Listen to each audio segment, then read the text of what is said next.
მოგესალმებით ძვირფასო რადიო მსმენელებო, ეთერშია შუადღის პოლიტიკა FM 98.5-ზე რადიო სივრცის ეთერში.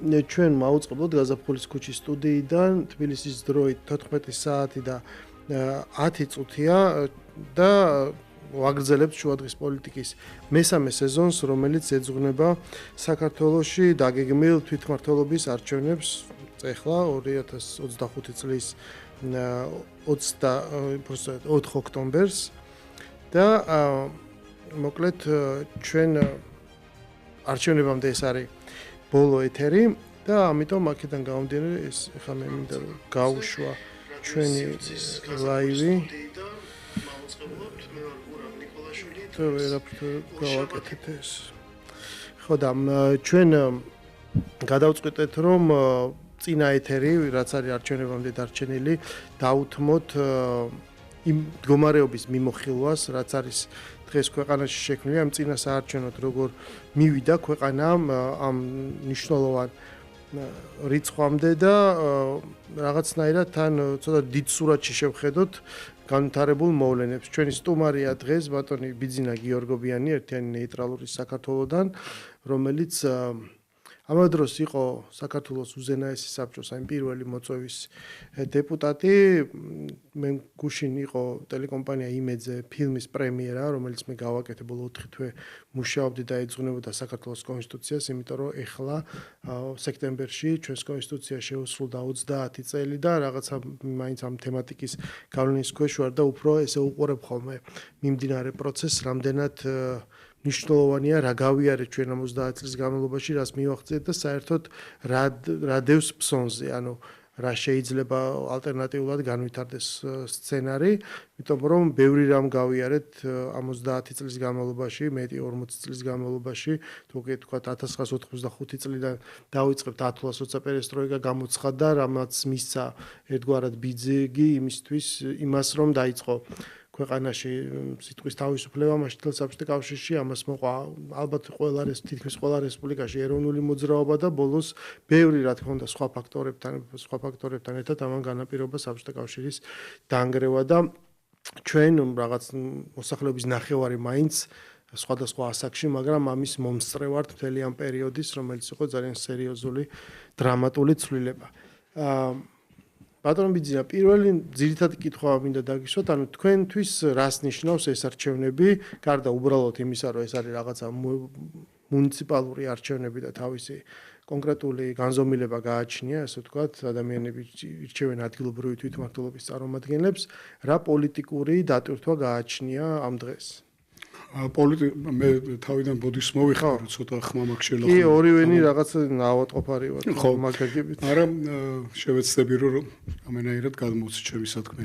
ესე იგი საქმე იმაშია რომ ეს ადგილობრივი არჩევნები არ არის უბრალოდ ისეთი კომუნალური სახის არჩევნები, უმნიშვნელო რაღაცა, რაც ზოგიერთს გონია, ეს არჩევნები არის ძალიან მნიშვნელოვანი, ვინაიდან მას შემდეგ რაც საქართველო გადავიდა საპარლამენტო მმართველობაზე, მოხდა პარლამენტის არჩევა, მოხდა პრეზიდენტის არჩევა პარლამენტის მიერ, სრულიად ახალი კონსტიტუციის და ახალი პოლიტიკური ლანდშაფტის ფორმირებისთვის დარჩა ბოლო ნაბიჯი და ეს არის ადგილობრივი არჩევნები, რომელიც ტარდება ახლა ორ დღეში და აქვე უნდა აღნიშნოთ ის, რომ თუ ჩვენ ხედავდით საპარლამენტო არჩევნებზე უპრეცედენტო საგარეო ჩარევას, ზოგიერთი ქვეყნის საგარეო საქმეთა მინისტრები, პარლამენტის კომისიის თავმჯდომარეები, სხვადასხვა პარლამენტის წევრები, ევროპარლამენტის წევრები თბილისში მიტინგებში მონაწილეობდნენ, აფინანსებდნენ საელჩოები ამ ანტისახელმწიფოებრივ და რევოლუციურ ქმედებებს. დღეს ჩვენ ხედავთ სხვა რამეს, ესე იგი ეს არის შეტევა შიდა ტერორიზმის მიმართულებით, რაღაცა ჯგუფები, რომლებიც გამოირჩევიან ძირითადად ნაციონალური მოძრაობის ლიდერშიპი და მათთან აფილირებული პარტიები და პერსონები, რომლებიც არიან ფაქტიურად გასული კანონის ჩარჩოებიდან და აკეთებენ ღია მოწოდებებს სხვადასხვა რევოლუციაზე, სხვადასხვა რაღაც ტერორისტული აქტების ჩადენაზე, შენობების შტურმზე, არჩევნების ჩაშლაზე და ასე შემდეგ. აი ეს არის დამახასიათებელი, იმიტომ რომ წინა ადგილობრივ არჩევნებზე მსგავსი რამ არ ყოფილა. წინა ადგილობრივ არჩევნებზე იყო უფრო სხვა რეალობა ხოლმე. რისი ბრალია ეს? ეს ბრალია იმის, რომ ამ ოპოზიციად წოდებულმა პოლიტიკურმა რაღაც პოლიტიკური შეფერილობის მქონე დაჯგუფებებმა მთელი ამ წლების განმავლობაში, რაც მათ დაკარგეს 2012 წელს ხელისუფლება, ვერ შექმნეს პოლიტიკური ალტერნატივა საქართველოში და არ აქვთ შიდა ელექტორატი და არ აქვთ შიდა ელექტორატთან რაიმე უკეთესი შეთავაზების პოტენციალი, ვიდრე ამას აკეთებს არსებული ხელისუფლება. ერთადერთი რაც აქვს, ბოდიშო ჩაგეჭებით, არის უკვე მანამდე არსებული რესტავრაცია და უფრო გამძაფრება იმ ტერორისტს. და ეს პროექტი, რაღაცა ტიპის ელექტორატისზე მოქმედებს. ოღონდ რაღაცა, მაგრამ ბევრმა წელმა დაადასტურა, რომ ეს ელექტორატი მის პიკურ მდგომარეობაშიც კი არის მაინც უმცირესობა და არ კმარა ხელისუფლების შესაძლებლობა. ელექტორატს ვერ ზრდიან ისინი, იმიტომ მაგრამ საჭიროა რომ უმცირესობა მოუგოს უმრავლესობას. მაგრამ მათ უნდათ რომ ეს უმცირესობა გარედან ვიღაცამ რაღაც მახინაციით, აი როგორც მოლდოვაში, როგორც რუმინეთში და როგორც განსაკუთრებით მოლდოვაში გარედან რაღაც მახინაციებით დანიშნონ, რაღაც ჩაუწყონ ხელისუფლებაში მოსვლა, რომ მათ მოახდინონ იმ საშინელების რესტავრაცია, რომელიც მათ მმართველობის პერიოდში განიცადა საქართველოს. და ამას არც მალავენ. ეხლა რაღაც შეფარვით რაღაცას რო ამბობდნენ ისინი, რომ დაუშვათ, აი ჩვენ კარგი გვინდა, თუ ამათ გაზარდეს დაუშვათ 35 მილიარდ ლარამდის ბიუჯეტი, ჩვენ ამას ესეთი მეთოდებით გავზრდით უფრო მეტად და დაუშვათ სოციალურ პროგრამებს აღვადგენთ, საგარეო პოლიტიკაში სხვადასხვა მიმართულებებს გავხსნით და ასე შემდეგ. ამის ნაცვლად ისინი პირდაპირ ამბობენ, რომ ჩვენ უნდა დავამხოთ, ჩვენ უნდა ესე იგი შევვარდეთ რაღაც ძალადობისკენ პირდაპირ, რა ვიცი, უცნაურ მოწოდებებს აკეთებენ,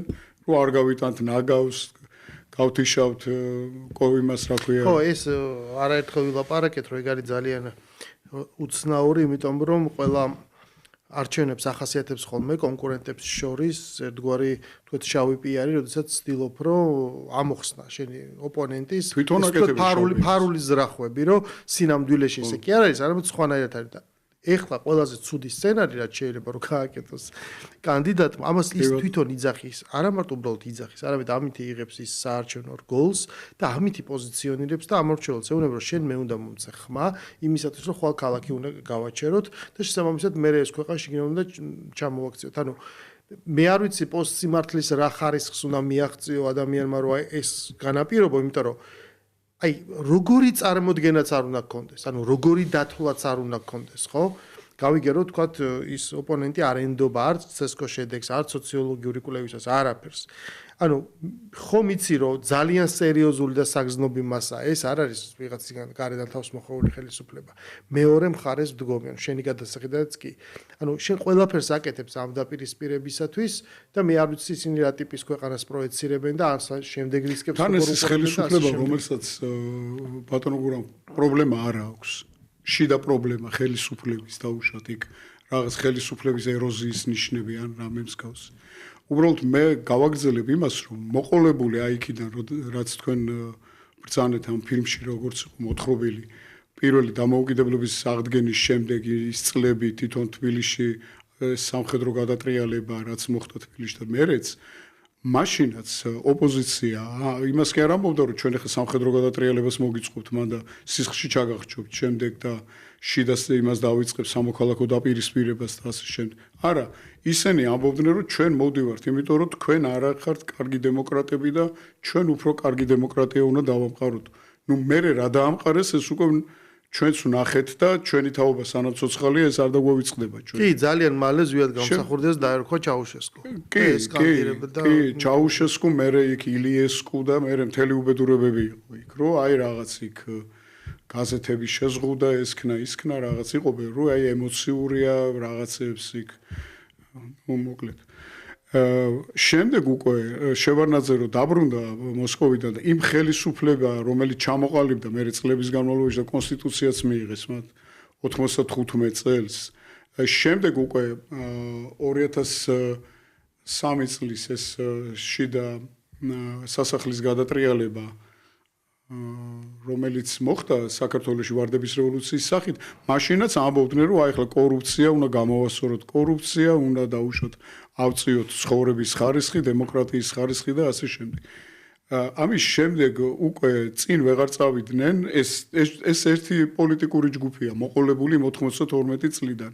თუ გავავლებთ ხაზს და თვითონ მათ შემადგენლობასაც კი თუ დავუკვირდებით, ეს ერთი პოლიტიკური რაღაც ის არის, იცი, ოჯახი, საიდანაც ეს ხალხი სულ გამოდის და გამოდის, მაგრამ ეხლა უკვე მივიდნენ იმ კონდიციაზე, რომ პირდაპირ ამბობენ, რომ ჩვენ თუ მოვიგებთ არჩევნებს, ჩვენ აი ამას და ამას ესეთ საშინელებებს დავმართებთ ამ ქვეყანას. პირდაპირ ამბობენ, ანუ წინ მთელი ამდენი წლების განმავლობაში მსგავსი შემთხვევა ჩვენ არ გქონია. პირველად, როცა მერის კანდიდატი და მისი მოადგილეები და რაღაცა პირდაპირ იძახიან, რომ აგერ ნაგავს აღარ გავიტან, ტრანსპორტს გავფიცავთ, ამას ვიზავთ, წყალს დაგიკეტავთ და რაღაც ყველაფერს ამბობენ უბედურებას, ხო? ანუ მეორე ნაწილია, რომელიც საქართველოს დროშის შეურაცხყოფაცაა ეს, რომ ეს დროშამოცმულების ხედან სტუდიებში და იქ იმუქრებია, რომ აი ჩვენს რაღაცა შევარდებით, ეხა ბევრნი ვიქნებით, დაგამხობთ, ამას ვიზავთ, იმას ვიზავთ რა. ეხა თუ დამხობა შეუძლია ვინმეს დამხობა უნდა განახორციელოს, წინასწარ კი უნდა დაიმუქრო დამხობით, იმიტომ რომ ჩვენ ვიცით შესაძლებლობები ოპოზიციისაც, ხელისუფლებისაც და არის საზოგადოება, ჩვენ საზოგადოება, რომელიც ამას მეორედ საქართველოში არ დაუშვებს. აი თქვენ საზოგადოება ახსენეთ და მე სიმართლე რომ გითხრათ, ყველაზე მეტად მაინტერესებს ადამიანები, ჩვეულებრივი ადამიანები, რომლებიც, აი რამდენიმე ძირითადი პოლიტიკური პოზიცია არსებობს, ხო დღეს აი დიდი მინიმუმ 1 წლიანი ბოლო პერიოდი რო ავიღოთ პროცესის შედეგად ჩამოყალიბებული და რომელიღაცა მათგან შეიძლება იმხრობოთ. ხო, ანუ ვიღაცა თulis რომ მნიშვნელოვანი არ ვეხა ბოიკოტის გამოცხადება და იმეორებს აი ტრაფარეტულ სიტყვებს, რომ ეს არის რაღაცა რუსეთის სპეცოპერაცია. მეორე არის ადამიანები, ვინც იძახიან, რომ არა, კი, პროტესტიც იყოს, რატო უშლის ეს ხალხს არჩევნებს, მაგრამ ჩვენ არჩევნებშიც უნდა მივიდეთ და აი გამოვგლიჯოთ უნდა თბილისი და შემდეგ ეს ქალაქი დავიბრუნოთ, იმიტომ რომ ეს ქალაქი ჩვენია და შემდეგ მოკლედ გავაჩერებთ ყველაფერს და ამით ხელისუფლებას ჩამოშლით. და არსებობს მესამე მიდგომა, ვინც უბრალოდ მართლ პარტიას გუნდს უჭერს და კიდე ადამიანები, რომლებიც აი რაც ჩვენ 30 წლიან პერიოდზე ვილაპარაკეთ, ხვდებიან, რომ ამ 30 წლის განმავლობაში სადღაც მიხვედი და ეს მონაპოვარი ძალიან ძვირი რომ დაგიჯდა, უკან არ უნდა დაკარგო და არ უნდა რაღაცნაირად გაანადგურო. მე ჩემთვის საინტერესო არის ადამიანები, ვინც რომელიმე აი ამ პოზიციას ხარს უჭერენ და არა მაინც და მაინც მოთავეები, იმიტომ რომ ეს მოთავეები თავიანთი კარიერის განმავლობაში ან ბევრჯერ იქნენ გამოვლინებული თავის მიმართ წინააღმდეგობაში, არაკეთილსინდისიერებაში და კიდე 1000 უბედურებაში. ბევრმა სხვათა შორის ძალიან საინტერესო გამოსავალი იპოვნა დღევანდელ, რომელიც შედარებაც არ არის იმ პენიტენციურ სისტემასთან, რაც არსებობდა, ხო?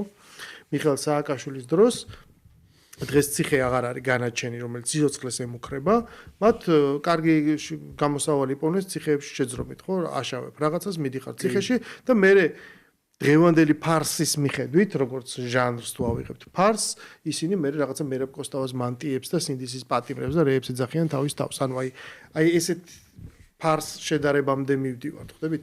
ეს ბევრი რაღაცა გინდა არ გინდა, ბოლოს მაინც აღმოჩნდა, რომ ზოგიერთი იძახდა, რომ არ ღირს მაგალითად ამ 4-ზე ამ ხელაფსრულის დადება, ვიღაცები ხვდებიან მაგას, რომ არაფერი არ მოხდება, იმიტომ რომ რა უნდა მოხდეს, იმაზე მეტი რაც ჩარშან მოხდა. ანუ რა უნდა გაჩნდეს. არსებობს უშიშროების ორგანო, რომელმაც აი გუშინ დიდი ინტერვიუ ჰქონდა უშიშროების რა უნდა მოხდეს და უფროს მამუკა მდინარეს და თქვა, რომ აგერ შემოტანილი იყო ასაფეთქებელი, მოხდა მისი განეიტრალება, მაგრამ არ არის გამოვლენილი, ანუ ყველაფერი არის გამოვლენილი ვისაც ამის პრევენცია მოხდეს და თუ მაინც რაღაცა მოხდა ამ შემთხვევაში, ხო? უკვე გასაგებია ეს საიდან და როგორ მოდის, იმიტომ რომ ეს ზაფები, ესე ვთქვათ, გაშიფრულია. აი ამ პირობებში როგორ ფიქრობთ, ანუ მოსახლეობის უმრავლესობა, ან თუნდაც რაღაც უმცირესობის ჯგუფები აცნობიერებენ თუ არა რეალურად რა სად არის საქმე მისული ქვეყანაში?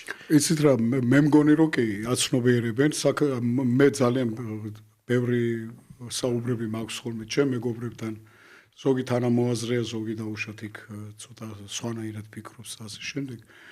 იცით რა, უნდა კონვერტირდეს ეს 30 წლიანი გამოცდილება და ეს რაც მოხდება დაუშვათ უკვე ადგილობრივი არჩევნების შემდეგ პერიოდში ეს მდგომარეობა საქართველოს დღევანდელი მდგომარეობა უნდა კონვერტირდეს რაღაც ახალ პოლიტიკურ რეალობაში საქართველოში, ვინაიდან მსოფლიო პოლიტიკური რუკა იცვლება აშკარად. მსოფლიო პოლიტიკური რუკა სულ ცოტა ხანში აღარ იქნება ისეთი, როგორიც დღეს არის. ეკონომიკური ურთიერთობები აღარ არის უკვე ისეთი, როგორიც იყო დაუშვათ 2 ან 3 წლის წინათ. აქ გადასახედია ეკონომიკური პოლიტიკა საქართველოსი ეს თითქოს პოლიტიკური ხელისუფლება საქართველოსი გამოვიდა ლიბერალიზმის მარწუხებიდან, მაგრამ ეკონომიკური თვალსაზრისით იქ ყოფილი ეკონომიკის მინისტრის ჩემთვის ძალიან საპატივცემულო ადამიანის ინტერვიუც მაქვს მე წაკითხული, სადაც ისწერს, რომ საქართველო არის დღეისათვის ყველაზე უფრო ლიბერალური ეკონომიკის მქონე ქვეყანა აღმოსავლეთ ევროპაში თუ ახლო აღმოსავლეთშიც. ამიტომ ამას ცოტა დაკვირვება ჭირდება და საქმეში ჩახედული ადამიანების ხანგრძლივი ისეთი დისკუსია. ანუ პოლიტიკური რუკა რო იცვლება, ასევე იცვლება ეკონომიკური ურთიერთობები და საქართველოსთვის ძალიან დიდი გარდატეხის მომენტი დგება. ამ გარდატეხის მომენტში საქართველოში აუცილებელია რომ არსებობდეს ჯანსაღი ოპოზიცია, აუცილებელია რომ არსებობდეს მრავალვექტორული საგარეო პოლიტიკური და ეკონომიკური ურთიერთობები და აი ამ გზაზე მე ვფიქრობ რომ უნდა მოხდეს არჩევნების შემდეგ საზოგადოების ძალიან სერიოზული მობილიზაცია და საზოგადოებამ უნდა მოახდინოს ამ თავისი შეხედულებების და სურვილების კონვერტაცია უკვე ახალ პოლიტიკურ რეალობაში. ეს ძველი ამორტიზებული რევოლუციებზე და ძალადობაზე ორიენტირებული პოლიტიკური პარტიები თავისთავად განწირული არიან იმისთვის, რომ თუ გარედან ვეღარ დაფინანსდებიან ისინი და ეტყობა რომ უჭირთ უკვე გარედან მათი დაფინანსება რახან უნივერსიტეტების და საპენსიო ფონდების გავლით ურიცხავენ ფულს მათ, ამის შემდეგ უნდა მოხდეს საქართველოში მათი რაღაცნაირი იზოლაცია პოლიტიკური ველიდან, რომ სახელმწიფოს პოლიტიკურ ცხოვრებაზე მათ ჰქონდეთ რაც შეიძლება ნაკლები გავლენა. იცით რა არის, რომ დაუბრუნდეთ ზვიად გამსახურდიას პერიოდს, მაშინდელი გამოცდილება იყო ძალიან ახალი. ანუ ძალიან რთული იყო იმ პერიოდში, როგორც მე მახსოვს, ახლა მართალია პატარა ვიყავი, მაგრამ რთული იყო შეფასება თითოეული, შესაძლოა ძალიან მაღალი იყო ემოციური ტემპერატურა, ეს დაპირისპირება თითოეული პატარა დეტალი იქცეოდა სერიოზული დაპირისპირების საგნად. ძალიან სერიოზული და რასთავარია მე ორ რამეს ხშირად ვახსენებ ხოლმე მსმენელს, რომ ერთი რომ ბევრ რაღაცას სათავე დაუდო მაშინდელ პრაქტიკულად ომს იმ ბოიკოტმა რაც გამოაცხადეს დანარჩენმა პარალელურმა ძალებმა, როცა კონგრესი თუ რაღაც გააკეთეს სპორტის სასახლეში და არ მიიღეს არჩევნებში მონაწილეობა. ანუ ეს რო არ მომხდარიყო, წარმოიდგინეთ, იქ მრგვალი მაგიდის გარდა შევიდოდა კიდე სხვა ძალებიც და არა მხოლოდ კომპარტია და ეს ამ მრგვალი მაგიდა. არა, მარტო კომპარტია და მრგვალი მაგიდა არ იყო, იქ სახალხო ფრონტიდან იყვნენ და ძალიან ბევრი არ იყო სხვები. 13 დეპუტატი ყავდა სახალხო ფრონტზე. და ის პარტიები, რომლებიც ბოიკოტი გამოუცხადეს და არ შევიდნენ, ისინი რომ შემოსულიყვნენ, რომ ჩვენ ცხნეთში ვიყავით აკაკი ბაქრაძის აგარაკზე, სადაც ზვიადმა შესთავაზა მას, რომ სიაში ყოფილიყო პირველი და საერთოდ გაგვეკეთებინა ერთიანი სია. მეც ვიყავი იქ. მე ბოლოს უკვე თვითონ ერთ-ერთზე ლაპარაკობდნენ და ჩვენ გამოვედით გარეთ. რამდენიმე ადამიანი ვიყავით იქ ასული. მე მუშაობდი აკაკი ბაქრაძის რეფერენტად მაგ პერიოდში სხვათა შორის. და მათ უარი თქვეს ამ ერთიანი იმაზე, რა ქვია, თქვენს რა ის თუ სულ ყველა ვიქნებით ერთად, რაც კი რაიმე პატარ-პატარა პოლიტიკური ჯგუფებია. მაგრამ იქ იყო ისეთი პოლიტიკური ჯგუფები ერთმანეთთან ძალიან შეუთავსებელი და არ გამოვიდოდა. ეს აი რაღაც დიდი პოლიტიკური ბლოკი რო ყოფილიყო შეიძლებოდა ეს და მე შიგნით დაუშვათ რაღაც დაიშლებოდა. ყოველ შემთხვევაში ეს პროცესი მიიღებდა ინსტიტუციურ ხასიათს შიგნით და ის რომ ვიღაცები ხო აქედან ახლა ჩანს ესეთ ორი იქ გასაგებია რომ ისეთი მექანიზმი წინააღმდეგობები იყო და ეს მანამდეც ჩანს იმ ძველ ჩანაწერებში ხო დაპირისპირების ხარისხი. ყოველ შემთხვევაში გარეთ დარჩენილებმა, ანუ იმიტომ რომ მოიგო მე ზვიად გამსახურდიამ სრული უმრავლესობით ის არჩევნები, გარედარჩენილი ხალხმა, რომელსაც გარეკვლად იგზნო თავი, ბუნებრივად დააჩქარა ეს პროცესი. ისინი გამოიყენეს მე როგორც რესურსი. ხო, აი ეს ძალიან მნიშვნელოვანია, როცა რაღაც გარე ძალა გიყენებს, ძალიან კარგი მაგალითია, თორე შენ ის ვიღაც ადამიანი, ვინც გასული იყო და შეიძლება მომდა კიდევაც, ის საერთოდ შეიძლება ვერც ფიქრობდა იმაზე. საჩორს აი რა იყო იქ, რომ იძახდნენ არნო აზეფია ზვიად გამსახურდია, ხო, ეს ჩაუშესკუ არნო აზეფია, ანუ ეროვნულ მოძრაობაში გამყიდველია და რაღაც და აზებ ყვიროდა რაღაც. და მე მახსოვს იყო ესეთი ნეზავისიმე გაზეტა გამოდიოდა მოსკოვში, იქ იყო პირველ გვერდზე დიდი სტატია იყო ცხონებული გია ჭანტურიას იმაზე, გია ვიჩისლილ აზეფა, ანუ გიამ გამოთვალა აზეფია, რომ აქებდნენ, რომ აი თქვენ რა მაგრები ხართ, რომ თქვენ ესეთი თქვენი ეროვნული მოძრაობის მოღალატე გამოთვალე და ამ შემდეგ. ანუ ეს მასალა, რომელიც მათ ქონდათ იმისთვის რომ გამოეყენებინათ საქართველოში დაპირისპირების და კონფრონტაციის გასაღვივებლად გარედარჩენილი პარტიების სახით ეს რეალურად არსებობდა.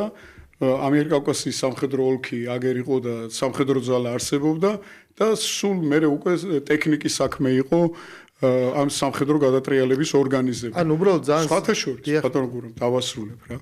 უშიშროების კომიტეტი, რომელიც ჩვენ არჩევნები მოვიდეთ, შემდეგ იქ უშიშროების კომიტეტის თავმჯდომარე მაშინ ქართველი ითვლებოდა ნომინალურად, მას ყავდა ორი მოადგილე, ვოიციცკი და ნავოდნიჩი იყვნენ გვარად და ეს ორივე მოადგილე სხვათა შორის 90 წელს 22 ოქტომბერს ჩვენ არჩევნები მოვიგეთ, თავიანთი პერსონალი, თავიანთი საქმეები, თავიანთი პაპკებით გადაბარგდნენ საბურთალოზე ამიერკავკასიის სამხედრო ოლქის სარდლობის კგბ-ს შენობაში და იქ იყვნენ ვიდრე არ გავიდა გადატრიალების დროსაც იქ იყვნენ თავის აგენტურას იქიდან ამუშავებდნენ და ასე შემდეგ.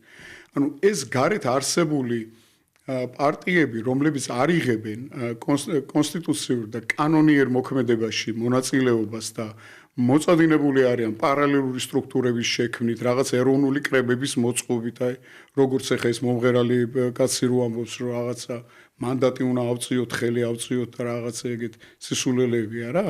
ეს გარეთ არსებული არა კანონის ჩარჩოს გარეთ ყოფი ადამიანები წარმოადგენენ ძალიან ნოყიერ საფუძველს იმისათვის, რომ მათით ისარგებლონ გარე იმეები. ეს ბუნებრივად ძალიან ვრცელი თემა, ამაზე შეგვიძლია უსასრულოდ ლაპარაკი, უბრალოდ რამდენიმე გარემოება მინდოდა აღმენიშნა, რომ მას შემდეგ რაც ზვიად გამსახურდიამ ჯერ არჩევნები მოიგო, შემდეგ რეფერენდუმი ჩაატარა, შემდეგ საქართველოს დამოუკიდებლობა გამოაცხადა და მერე პრეზიდენტად აირჩია უზენაესმა საბჭომ.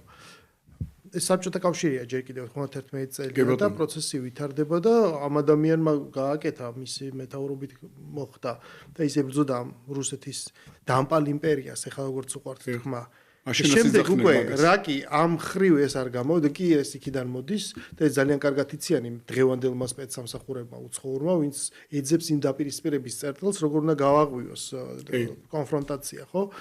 შემდეგ აი ეს ადამიანი შეატრიალეს ტაქტიკა მის მიმართ და უკვე ბრალდებული იყო მოკავშირეობას საბჭოთა კავშირთან მოკავშირეობაში, როდესაც აგვისტოში იყო პუჩის იანაევის ოქროს და მისი ფრთხილი პოლიტიკა იმ შემთხვევაში, როცა მან თან გვარდია დაშალა, თან რაღაცნაირად მოერიდა, დააკვირდა ვითარებას რას ხდებოდა, ბოლოს უკვე აფეთქდა სწორედ ეს საპირისპირო ნაღმი თუ შეიძლება ესე ითქვას და ამას მე მოყვება უკვე ის ამერიკული მაგას დავაკვირდებით ჩვენ იგივე მეთოდია, იმიტომ რომ მეთოდოლოგია იგივეა. ანუ მოხდა მოსკოვში რაღაც გარკვეული დღემდის ბოლონდის არ არის ეს ჩამოყალიბებული და გარკვეული რა მოხდა 1921-ში აგვისტოში და გორბაჩოვის ესე იგი აგარაგზე ვითომც იზოლირების შემდეგ ის დაბრუნდა მოსკოვში და შემდეგ და მერე დაიწყო თბილისში შეუქცევადი პროცესი და რატო დაიწყო ხლე შეუქცევადი პროცესი? იმიტომ რომ ჩვენ და პირველ რიგში რა თქმა უნდა გამსახურდიამ გამოიჩინა ძალიან დიდი სიფრთხილე აქ. იქ ღამე რომ მოვიდნენ ის სამხედროები მთელი 15 მანქანით სამხედრო ოლქის მთელი სარდლობა და რო თხოვდნენ რომ გაძლევთ ამდენ საათს რომ თუ არა და ჩვენ მათ დავბომბავთ რკონის ხეობაში. რკონის ხეობა არის ვიწრო 5 კილომეტრის სიგრძის ხეობა, რომელსაც და იქ ახალგაზრდები არიან 18 წლამდე წვევამდელი ბიჭები, ბავშვები, სრული ამ სიტყვის მნიშვნელობით, ხო, ის ამ მათი სიცოცხლე კიდეა ბეწვზე. ხო, აი რომ ჩვენ ამას არ დავემორჩილებით, როგორ შეიძლება რომ ჩვენ შინაგან საქმეთა პაგონებს არ და მაშინ მორალი ცოტა ეს ხო რაღაცნაირი მორალი იყო. რომ ესე იგი ჩვენ ახლა პოლიციის ფორმას არ ჩავიცვამ და რაღაც ჩვენ ჯარი ვართ, ჩვენ გმირულად, მაგრად მაშინ შემოვიდა მოდაში საიდანღაც კაცური პოლიტიკა, ესეთი განსაზღვრება, რომ ესე იგი რაღაცა ვაშკაცურად უნდა მოიქცე, არა იმის მიხედვით, რომ ატომური ზესახელმწიფო, რომელიც შიგნითაც ცხოვრობ ჯერჯერობით და მისი ჯარები აგერ გიყენია შენ, ის გელაპარაკება შენ, რომ დაგბომბავ და არა, ჩვენ აი უნდა რაღაც.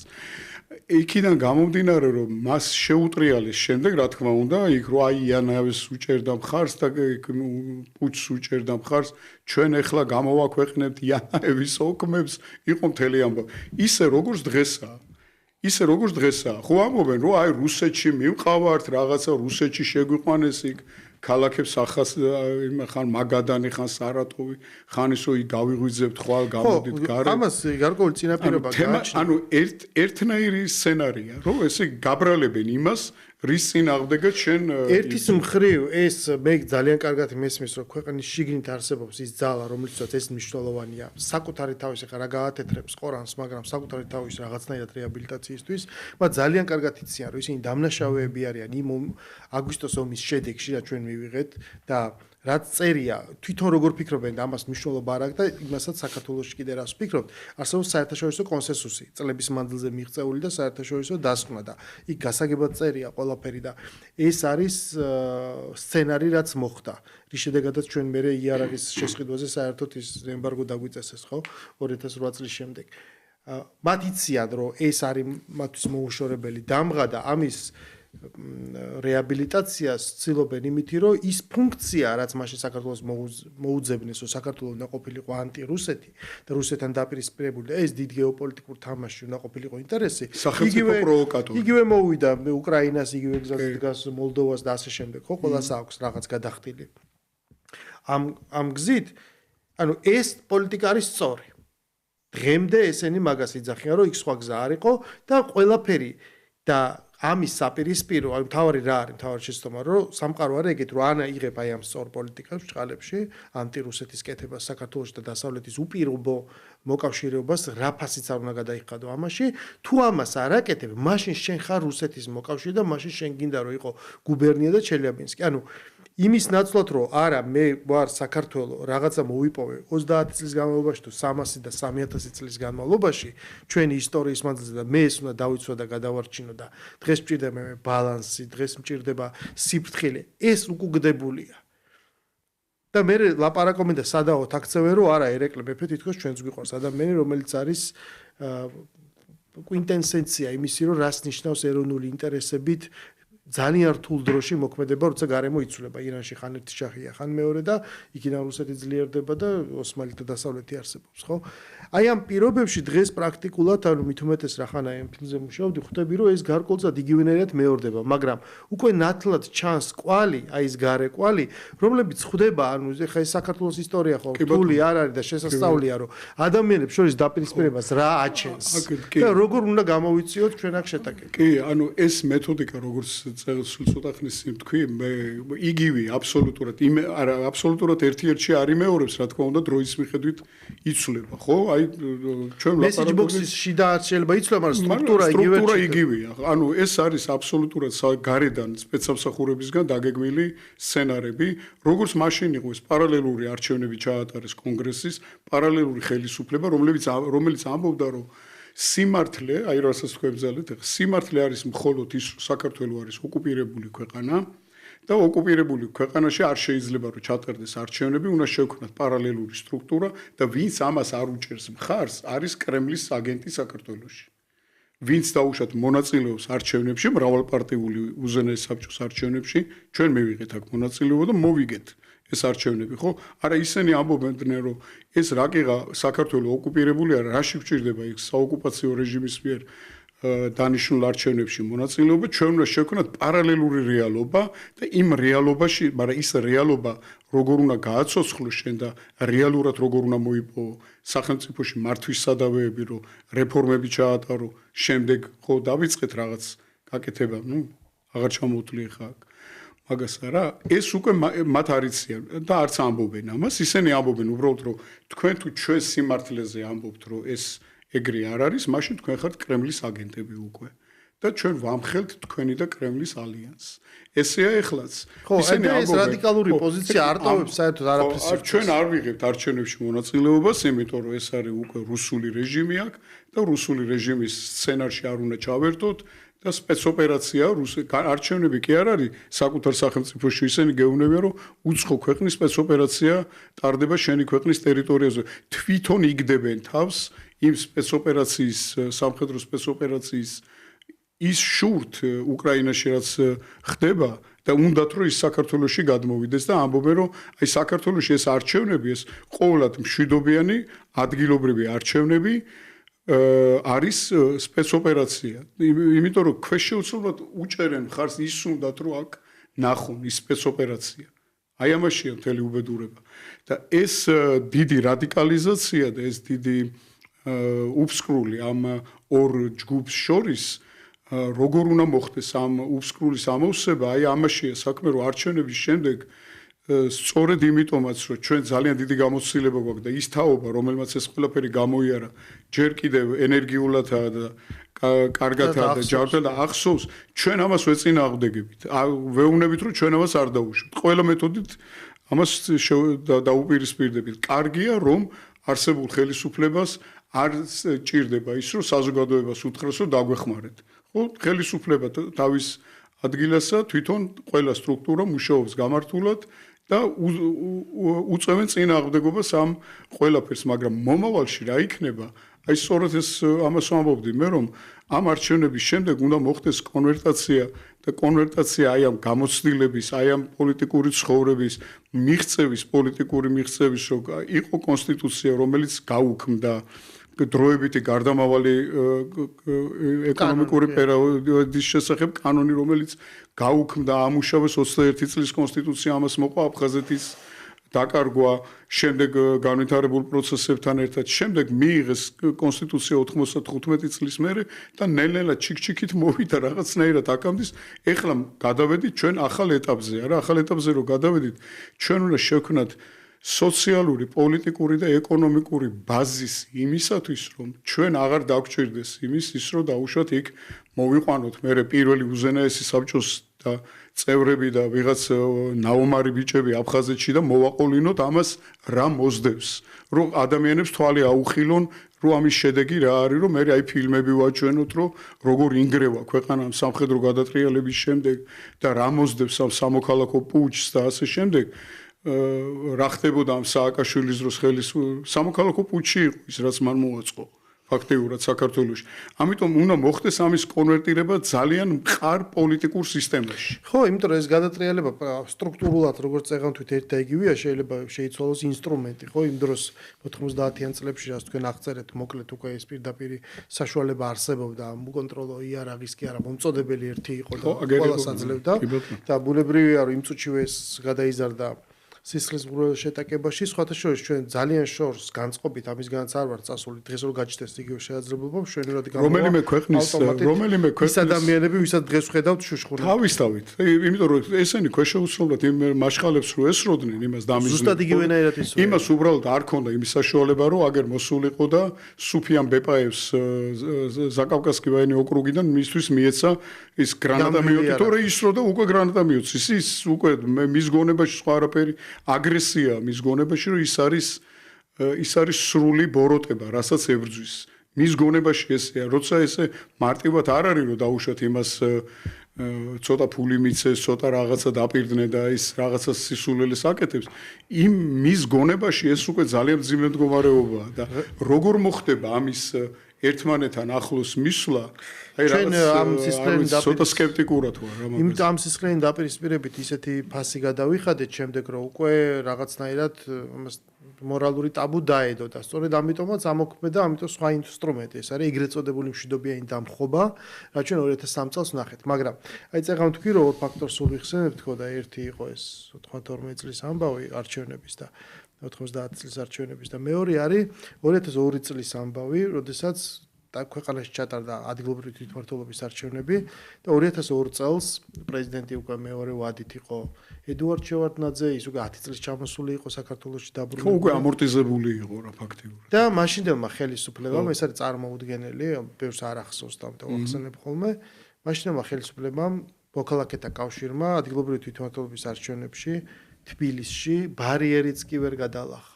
ანუ ის საერთოდ ვერ მოხდა თბილისის საკრებულოში. ანუ ეს ფაქტიც მეტყველებს იმაზე, რა მდგომარეობაში იყო მაშინდელი მართველი ძალა, ანუ ვიღაცებს რომ უნდა თქონმე შედარება რა. რომ დღევანდელი რაღაც რო გონიათ რომ რაღაცა გამოვა. ამიტომ დღეს ქვეყანაში არც 92 წელი არ გამოვა, არც 2003 წელი არ გამოვა და ეს ბოლო 1 წლის განმავლობაში განვითარებულმა პროცესმა ეს აჩვენა. როდესაც ფსონი აი რუსოფრენიაზე დაიდო, ეგრეთ წოდებულ რეფერენდუმზე დაიდო, ბოიკოტზე დაიდო, მაგრამ ამან ყველაფერი შედეგი ვერ გამოიღო. და მე სრულად გეთანხმებით იმაში, რომ ძალიან მნიშვნელოვანი არა ამ არჩევნების შემდეგ აი პოლიტიკური ველის გადატვირთვა მთლიანად მოხდეს. ეს ადამიანები, რომლებიც დამარცხდნენ სამართლიანად, ბევრი მათგანი მანამდეც იყო დასამარცხებული თავიანთი განვლილი მორალური გზის გამო და დამარცხდნენ დღეს იმიტომ, რომ ის პოლიტიკურ პლატფორმას ჯერ ისევ უჭერს უმცირესობა მხარს, ჩვენ საპარლამენტო არჩევნებში ვნახეთო თითოეულმა საშუალოდ 10% მიიღო. ისინი მეტ ადამიანს არ წარმოადგენენ, მაგრამ ამის შემდეგ მათ ეს მანდატები გადაყარეს და მათ კონვენციურ პოლიტიკაზე თქვეს უარი. და შემდეგ დიდი მოწამეებივი წავიდნენ და ჩასხდნენ ციხეებში თავიანთი ნებით, ხო? ეს ადამიანები უნდა ჩამოცილდნენ ამ პოლიტიკურ ასპარეს, თუ არა და აბსოლუტურად უკვე ეს პროცესი პრაქტიკულად დაწყებულია, სრული სამართლებრივი საჭიროება იქნება იმის და პოლიტიკურიც, რომ უბრალოდ მოხდეს აი რაღაცა კომისიის დასხმა თუ სხვა რამეთი ამ მთელი ამ ძალების უნდა გადაიდოს. ახლა თქვენ კონკრეტულ მხარეს წარმოადგენთ 1990 წლიდან, მაგრამ იმის გამო რომ ზვიად გამსახურდიაში დაიღუპა, იმიტომ რომ ძალიან ბევრმა ტრაგიკულმა წელმა გაიარა ავად თუ კარგად დაიკარგა ტერიტორიები, რეგიონები, სამოქალაქო ომი, უამრავ დიდი უბედურება გავიარეთ. 95 წელს მაინც მოხდა, იმიტომ რომ რახან აგვეზვიათ გამსახურდია ცოცხალი აღარ იყო ამ პოლიტიკური სივრცის გადატვირთვა. და გვინდა არ გვინდა ეს ჩვენი ისტორია და ამას ვერ დააბრუნებ და ვეღარ გადაწერ და ვერაფერს ვეღარ იზამ. ვერაფერს ვეღარ აღადგენ მანამდელს, ჩვენი ისტორია უკვე აქედან იწყება და 95 წლის შემდეგ ნაბიჯ-ნაბიჯ წვალებით მოვდივართ დღევანდელ დღემდე. სამწუხაროა რომ დღემდე არსებობენ ძალები, ვისაც უნდა რომ ეს ყველაფერი ისევ გაანონსოს. საჩუქრს მე გეტყვი თქვენ რომ ჩვენ მონაწილეობდით 95 წელს საპარლამენტო არჩევნებში. იყო ეს პოლიტიკური კონსტანტინე გამსახურდია 21 საუკუნე. მასალებში მე ვნახეთ, რომ როდესაც 95 წელს კონსტიტუციის პროექტი იქნებოდა 12-მა პოლიტიკურმა ჯგუფმა გააგზავნა თავისი პროექტი. ისინი ხარისხში არ შევდივარ შიგნით რა ეწერა, მაგრამ და მათ შორის ეს იყო ერთ-ერთი თქო ზვიადის თვალი, ანუ ზვიადისტური ჯგუფი, რომელმაც იმუშავა კონსტიტუციის თავის ვერსიას. სხვა ჯგუფი იყო, მაგრამ მნიშვნელობა აქვს, ანუ ეს იყო ჩვენ არჩევნებში მონაწილეობდით და სხვა შორის მინდა გითხრათ, რომ 14.2% ქონდა ჩვენ. არჩევნების დღეს, მეორე დღეს, მესამე დღეს და მერე მეოთხე დღეს იმელის შენობაში ჩაქვესკნელდნენ იქ ეს დიდი დემოკრატიული ისენი რო არიან ახლა ნაცები. მათი საარჩევნო კომისიის მეთაურები იყვნენ, მათ გააკეთეს რა იცი რომ ამომრჩეველთა რაოდენობას მოუმატეს და მოუმატეს იმდენად მოქალაქეთა კავშირის სასარგებლოდ ხმებით, რომ ჩვენი ხმები ჩამოიყვანეს 5%-იანი ბარიერი ხო იყო? არო ჩაცდება. ჩვენი ხმები ჩამოიყვანეს 4.98-ზე. 0.2%-ით რო არ მოხდარიყავით პარლამენტში. ეს იქნება 95-ის არჩევნებში, ხო? ხო, 92-ში სხვანაირი სისტემა იყო კი მაშინ. და მე ორ დღეში მომაკითხეს კიდე სახში დასაჭერად და მე ავიყარეს აქედან და წავედი ხო, ანუ ეს არის ბევრი ეს ტრაიკული წელი და მე მაინც მგონია რომ არჩევნებს ალტერნატივა არ აქვს. ყველა პოლიტიკური ადამიანი, ყველა ვინცაც აქვს რაიმე წარმოდგენა, რაღაც თავისი პოლიტიკური შეხედულება, პლატფორმა, კონცეფცია, პარტიის წევრია, არ არის რაღაცა, ხო? თუ ის არ აღიარებს არჩევნების გზით ამას და რაღაცა შენობებში შევარდნის ეს ველური ის აწუხებს წარმოდგენა, ესენი რა თქმა უნდა პოლიტიკური ველიდან სამართლებრივათაც და პოლიტიკურათაც უნდა იქნენ გარიყული და უნდა მოხდეს გადატვირთვა და გადაფორმატირება ამ პოლიტიკური ველის და იმ პარტიებს უნდა მიეცეს და იმ ჯგუფებს საშუალება რეალური საშუალება რომლებიც წარმოადგენენ რაღაც გარკვეულ საქართველოს მომავლის ხედვას, ხო? და არა იმას, რომ აი დაუშვათ იქ ჩვენ ახლა რუსებს უნდა რაღაცა პრორუსულ რეჟიმს ვებრძვით და რაღაც დაბრუნება ნამდვილი სწორედ ეს არის, გინდა არეულობის თვალსაზრისით და გინდა საქართველოს აი პაიკური როლის მორგებით. კი ბატონო. ასაც ხშირად ვამბობ ხოლმე. ამიტომაც გონია, რომ ეს არჩევნები სწორედ იმიტომ, რომ აი ეს პოლიტიკური როგორ თქვა, განახლება მოხდეს სწორედ რომ მშვიდობიანად და არა თქვა რაღაც ზედმეტი რეპრესიით ან რაღაც ვიღაცის დაჭერით, რაც ასევე გვაქვს ჩვენ ნანახი, ანუ 92 წელსაც და 2003 წელსაც უბრალოდ ეს მოხდა პირდაპირ დევნა და რაღაც ადამიანების განადგურება და ასე შემდეგ, ხო? ამის ნაცვლად რომ ეს მოხდეს სწორედ პოლიტიკური მეთოდებით, ეს არის ძალიან მნიშვნელოვანი და აი ამ არჩევნებში შესაბამისად ყველა ადამიანს უკვე ყველა მოქალაქეს უჩნდება საშუალება, რომ თვითონ თავისი პატარა წვლილი შეიტანოს იმ ქვეყნის მშვიდობიან მომავალში, სადაც ცხოვრობს. ესე უნდა გააცნობიეროს და ესეთი აუცილებელია ეს ვინაიდან ჩვენ და აუცილებელია ძალიან ბევრი და ისეთი რადიკალური რეფორმის გაკეთება საქართველოში, პირველ რიგში განათლების სისტემა. როგორც უკვე გითხარით ეს ლიბერალური ეკონომიკის გარკვეული სეგმენტები ალბათ აუცილებლად რაღაც კორექტირებას საჭიროებს ეს ღია ბაზრის და თავისუფალი ვაჭრობის სისტემა გარკვეულ სახელმწიფოებთან და სახელმწიფო და ბლოკებთან კარგია, მაგრამ ეს სწორია თუ არა ჩვენ რეგიონში ჩვენთვის ახლა მას უნდა ჩვენ შევხედოთ აუცილებლად და ასევე აუცილებელი იქნება ძალიან ბევრი ძალიან ისეთი მომავალზე ორიენტირებული და გათვლილი ნაბიჯების გადადგმა საქართველოში, რომელიც ამ ახალ რეალობაში ძალიან აუცილებელია და მოთხოვნილება არის ყოველდღიური. მაგალითად იმის ბატონ გურამ რომ აი უნივერსიტეტებში მაგალითად ჩვენ უნდა შევიდეთ დისკუსიაში ახალგაზრდებთან და მათ აუხსნათ კოპენჰაგენის კრიტერიუმები რა არის. არავინ არ იცის ეს საქართველოში ევროკავშირის დროშის მოცმა მხრებზე ან ხორუმით ვაკის პარკიდან ევროკავშირის დროშით ჩამოვლა რუსთაველზე ევროკავშირში ჩვენ ვერ შეგვიყვანს. და აუცილებელი იქნება განმარტება იმისა თუ რა არის ევროკავშირი დღეს. ჩვენ გვაწყობს დღეს ევროკავშირში ეს ხომ არ არის, ეს ხომ არ გავს იმას დაუშვათ რომ 1944 წლის ბოლოს რომელიღაც ქვეყანას ეთქვა რომ არა ჩვენ ახლა უნდა გავხდეთ მოკავშირეები იმის რა ქვია გერმანიის მეორე მსოფლიო ომში. ვინაიდან ჩვენი დამოკიდებულება, ჩვენი პოტენციალი, ჩვენი ტურისტული ბაზარი, ჩვენი ეკონომიკური ბაზარი რამდენად შესაბამისია და რამდენად შეიძლება რომ იყოს ადაპტირებული ევროკავშირთან. ჩვენ ხომ არ ვიქცევით ევროკავშირის რაღაც მომხმარებელ 3 მილიონ ადამიანად, რომელსაც არ ექნება არანაირი საკუთარი ეკონომიკური ზრდა. ჩვენი 7%-იანი ზრდა შეადარეთ თქვენ ევროკავშირის ქვეყნების 0.2%-იან და 0.3%-იან ზრდას. და ამაშია საქმე, რომ ეს ყველაფერი გასააზრებელია თავიდან და აუცილებელია, რომ საქართველოს აწარმოოს მრავალპოლუსიანი და მრავალვექტორიანი პოლიტიკა, განსაკუთრებით ახლო ურთიერთობა და ახლო მჭიდრო კავშირი მეზობლებთან. მაგრამ საგარეო პოლიტიკა არის აბსოლუტურად ისეთი ჩემთვის რა ძალიან გაუგებარი. დღევანდელი ხელისუფლების გაცხადებული მიზნები სხვანაირია, ის რა თქმა უნდა ევროკავშირთან ინტეგრაციას მიესწრაფის, თუმცა აქვს რა თქმა უნდა არსებობს კრიტიკული შენიშვნებიც იმისათვის, რომ ეს ევროკავშირი როგორი იქნება ეს ინტეგრაცია და რა ასპექტში და კიდე ბევრი არგუმენტი არსებობს, მაგრამ ერთი რაზეც ალბათ ყველა უნდა თანხმდებოდეთ ის არის, რომ ეს მთელი ეს დისკუსია ინფორმაციაზე, ცოდნაზე, ციფრებზე დაფუძნებული უნდა მიმდინარეობდეს შესაბამის სივრცეში და ადამიანის აქტიური მოქალაქეობა პირველ რიგში უნდა იყოს არა მართლა ხორუმის ცეკვა, არამედ ეს გაცნობიერებული არჩევანი და ინფორმირებული არჩევანი, რომელსაც ნებისმიერი პოზიციების შეჯერებით ვაკეთებთ. აი ამის საშუალებაა სიძლევა ეს 4 ოქტომბერი ეს არჩევნები, გარდა მუნიციპალური შრისა მას გააჩნია ეს პოლიტიკური მდგენელი, სადაც თითოეულ მოქალაქეს ექნება ხვალინდელ მშვიდობიან საქართველოში ცხოვრების ცხოვრების მიმართულებით წვლილი შეტანის საშუალება.